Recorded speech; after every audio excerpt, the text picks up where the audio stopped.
Holy shit. Wow, that is absolutely unbelievable. What the hell just happened? I'm in shock. It's 4 in the morning. Switch off all the lights and water. Stay away from the windows and move to the center of the room. Quiet, another one, another one. Quiet, look.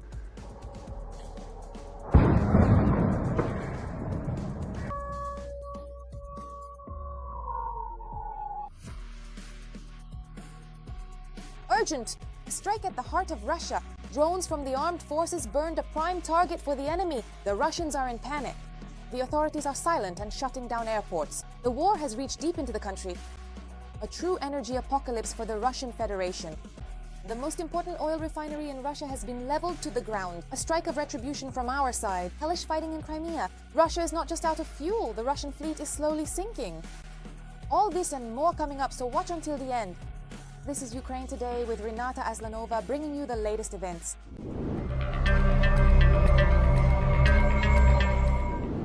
A night of terror in Russia. Saratov and Engels were rocked by massive explosions. Air defense systems thundered over the cities and the sky was lit up by blinding flashes. The territory of the Saratov oil refinery was engulfed in flames.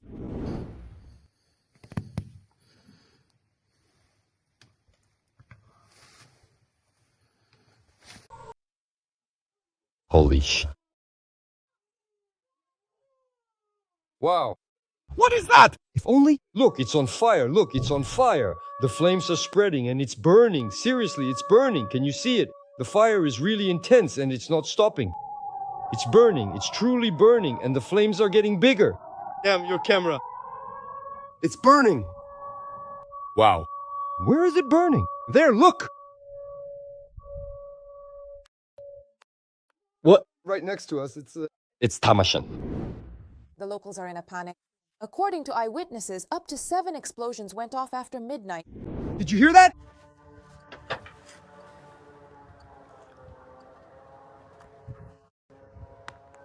Take that! Take that! Take that! That was quite a hit!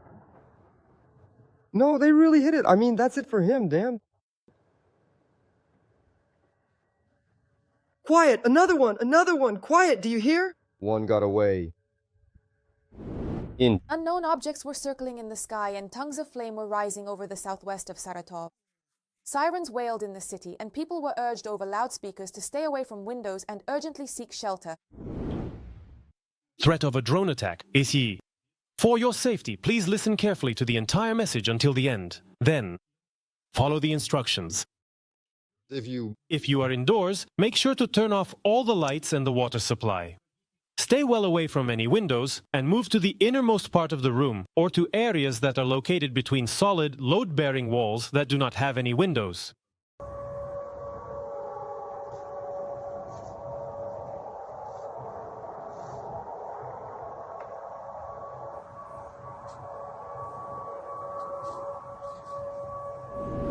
There is no official information and the authorities remain silent about the scale of the destruction and the number of victims.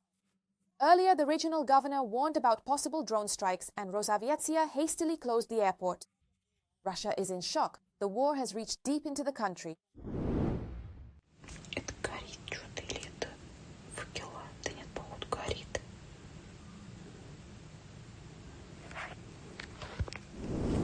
Later, reports came in of a renewed attack on the city, with powerful explosions rocking the area.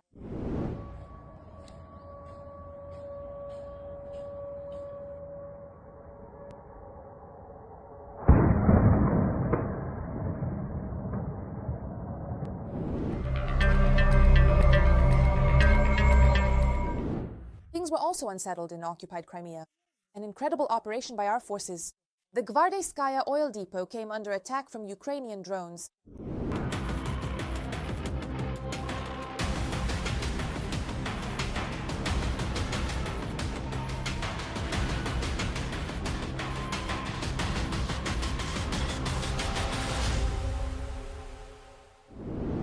The drones hit the pumping station on the facility's grounds with precision. This is already the 3rd strike on this depot in less than a month. Our sources report that a crucial element of the occupiers' fuel and logistics system in Crimea was hit. The Gvardeyskaya oil depot supplied military facilities and transport for the Russian army. Now the occupiers are left without fuel and support. Special operations forces continue asymmetric actions aimed at the total exhaustion of the enemy to continue offensive operations. Meanwhile, Russia is suffering more and more setbacks. The day before, Ukrainian naval drones broke into the port of Erupts in the Krasnodar region.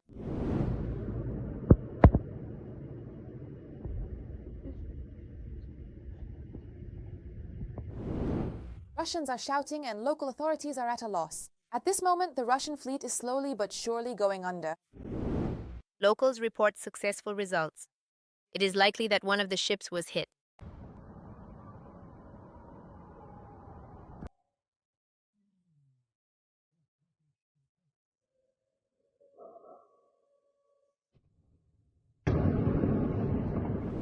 Meanwhile, in the Rostov region, there was a strike on a railway traction substation and a control point.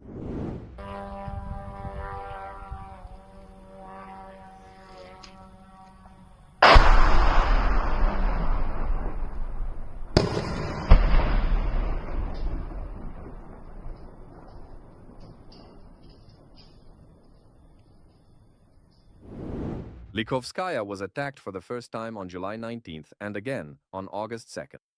The damage to the station led to delays of 50 civilian trains. We are finishing them all.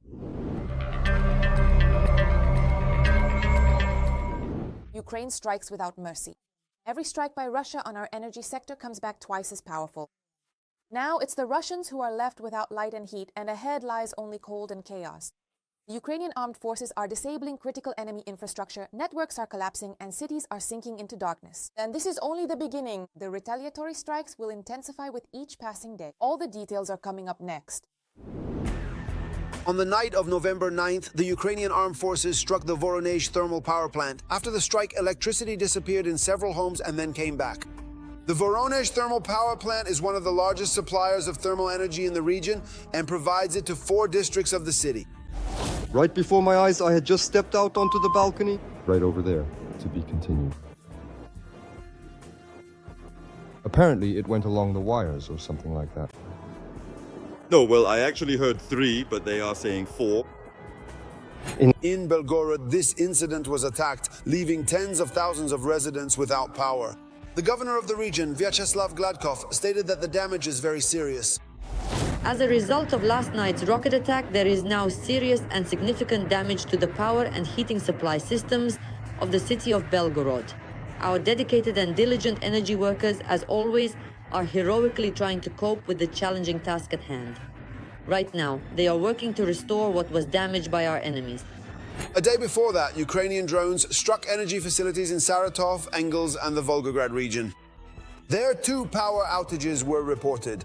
Russia is attempting to plunge Ukraine into a blackout with massive drone and missile attacks. In turn, the Ukrainian army is launching symmetrical strikes against Russia's energy sector.